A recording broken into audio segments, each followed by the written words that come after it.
এরে বান্দা আমি আল্লাহ তোর কাছে আছি, কি দরকার বল। দুনিয়াওয়ালারা চাইলে বেজার হয়, আমি আল্লাহ না চাইলে বেজার হই, কারণ দুনিয়ার সবাই স্বার্থপর অভাবী, আমি আল্লাহর কোনো অভাব নাই, কোনো স্বার্থ নাই। আমি আল্লাহর কাছে চাও, আলা মিন মুস্তাগফিরিন ফাগফির আলা, কে গুনাহ করেছো ক্ষমা চাও, আমি আল্লাহ ক্ষমা করে দিব, কারণ আমি আল্লাহ চাই না কেউ জাহান্নামে যাবে। কারণ বান্দা তুই এতটাই যে দুর্বল, ওই যে জমিন থেকে 9,30,00,000 মাইল উপরের সূর্যের গরম সহ্য করতে পারো না, এই সূর্যটা হাসরের ময়দানে যদি মাথার উপরে চলে আসে সহ্য করতে পারবি না। আমি আল্লাহর কাছে তওবা কর, দরজাটা খুলে রাখছি। কুল ইয়া ইবাদিয়াল্লাযীনা আসরাফু আলা আনফুসিহিম লা তাকনাতু মির রাহমাতিল্লাহ, আমার রহমতের বিস্তারিত জায়গা, বিশাল চাদর বিছায় দিলাম। কত বড় বড় বড় বড় বেঈমানকেও আমি আল্লাহ মাফ করেছি। ওরে বান্দা, তোরা তো আখিরি নবীর উম্মত, ওই নবীর মোহাব্বতে আমি আল্লাহর কাছে ক্ষমা চাইলে আমি ক্ষমা করে দিব। ও আল্লাহ, আমার মতো গুনাহগার কেউ নাই, নিজেকে ছোট মনে করো। এরে আল্লাহর বান্দা, দুনিয়ার ভিক্ষুকেরা মানুষের দ্বারে দ্বারে ঘুরে আর ভিক্ষা করে। অনেক ভিক্ষুক চালাকি করে বলে মা থাকলেও বলে আমার মা নাই, বাবা থাকলেও বলে বাবা নাই, বাড়ি থাকলেও বলে বাড়ি নাই। একজনে ধরিয়াই কয় তোর মা বাপ আছে, আমি জানি তুই নাই নাই কেন বললি। ভিক্ষুক বলে ভাই কথাটা ফ্লাশ করো না, কারণ আমি জানি মালিকের দরওয়াজায় দাঁড়াইয়া নাই নাই নাই যত বেশি বলা যাবে মালিকের দিলটা নরম হবে। আল্লাহ বলেন, দুনিয়ার মানুষ, আজকে তোরে বাড়ির মালিক, গাড়ির মালিক, সন্তানের মালিক বানায় দিলাম, আসলে এগুলো কিচ্ছু তোরে স্থায়ী না। আমি মাওলার দরবারে যদি বিনয়ের সাথে বলো, আল্লাহ আমার বাড়ি, আমার ঘর, আমার টাকা, আমার ছেলে, আমার মেয়ে, আমার গাড়ি, আমার সব আসলে আমার কিছুই না। আমার টাকা নাই, বাড়ি নাই, ঘর নাই, এমনকি আমার মরণের পরে কবরের জায়গাটাও আমার না। আমার বাড়ি বাড়ি যা বললাম, আমার মরণের পরে আমার গায়ের জামাটা ছেলে খুলে রাখবে, বেলেট দিয়া কেটে রাখবে, বৃষ্টির মাঝে আমার লাশটা রাস্তায় ফালায় রাখবে, দরজা আটকায় রাখবে, বাঁশবাগানে আমার লাশটা ফেলে দিবে। একদিন দুদিন কান্নার পরে আর খবর নিবে না, বরং মরণের পরে জানাজার আগেই মনের মধ্যে জায়গা বাড়িঘর ভাগ করার পরিকল্পনা শুরু হয়ে যাবে। ওই কবরে আমাকে একা ফালায় রাখবে, 3টা সাদা কাপড়ের আমাকে বাসিন্দা বানায়, আর কেউ কবরে খবর নিবে না। আল্লাহর নবী বলেন, ওই কবরে খবর নেওয়ার জন্য 4টা বন্ধু তুমি সঙ্গে নিতে পারো।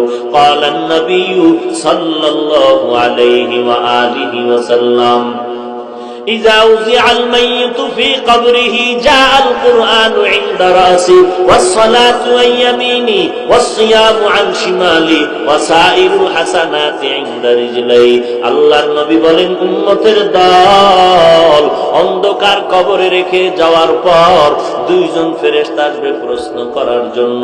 মাথার কিনারায় যখন আসবে, 4টা বন্ধু চারদিক দিয়া দাঁড়ায় যাবে আর বলবে প্রশ্ন করার জন্য ফেরেশতারা আসবি না, আরামে ঘুমাইছে, বান্দাকে আরামে ঘুমাইতে দাও, দুনিয়াতে ঘুমাইতে পারে নাই। মাথার কিনারার থেকে বলবে কে আমাদের নিষেধ করলা, জবাব দিয়া বলবে আমি হলাম এই মাইয়েতের বন্ধু কোরআনুল কারীম।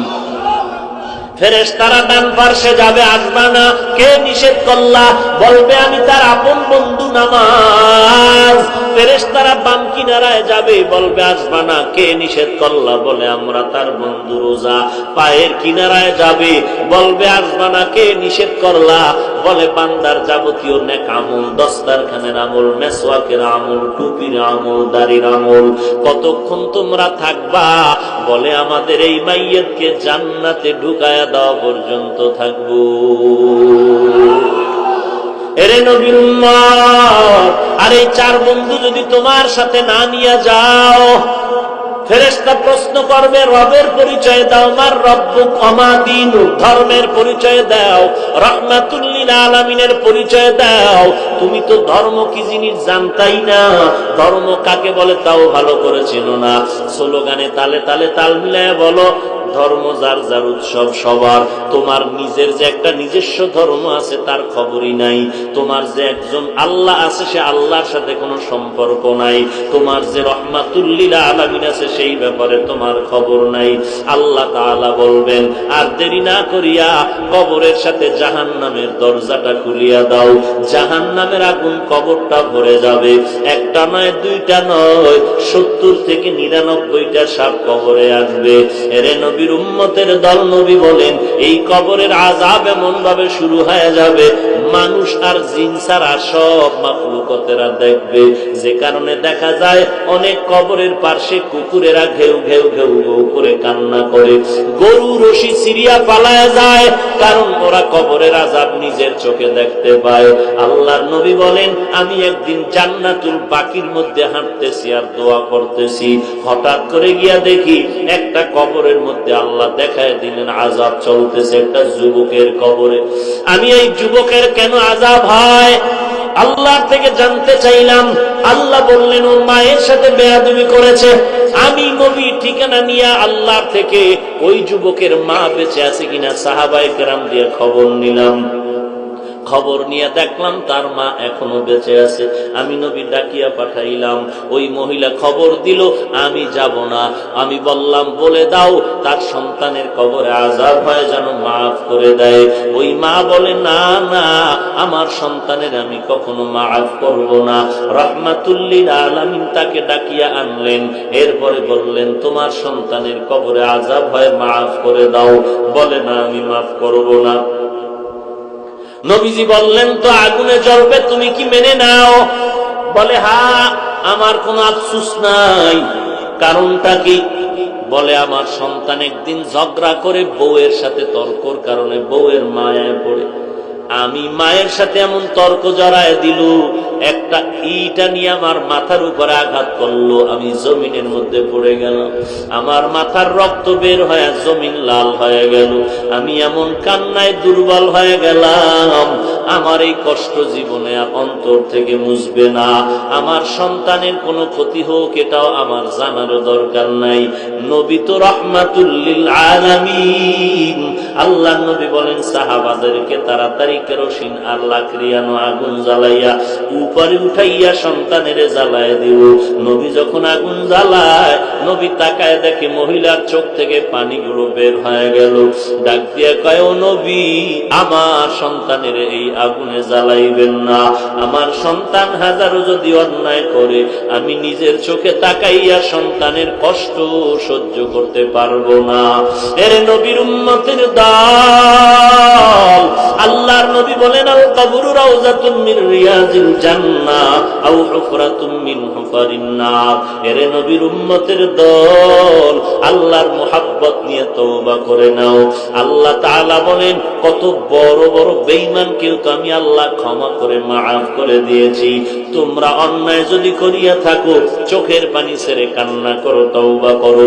আল্লাহর নবী বলেন, গাভীর ওলান থেকে দুধ বের করে ভেতরে যেমন ঢুকানো আর সম্ভব না, যারা আল্লাহর মুহাব্বতে তওবার নিয়তে গুনার ভয়ে চোখের পানি ছেড়ে কাঁদবে, ওই বান্দাকে আর জাহান্নামে দেওয়াও সম্ভব হবে না। অতএব আল্লাহর কাছে তওবা করো, হে মালিক, এই ময়দানে কেউ আমাকে চিনে না, জানে না আমি কার সন্তান, কার ভাই।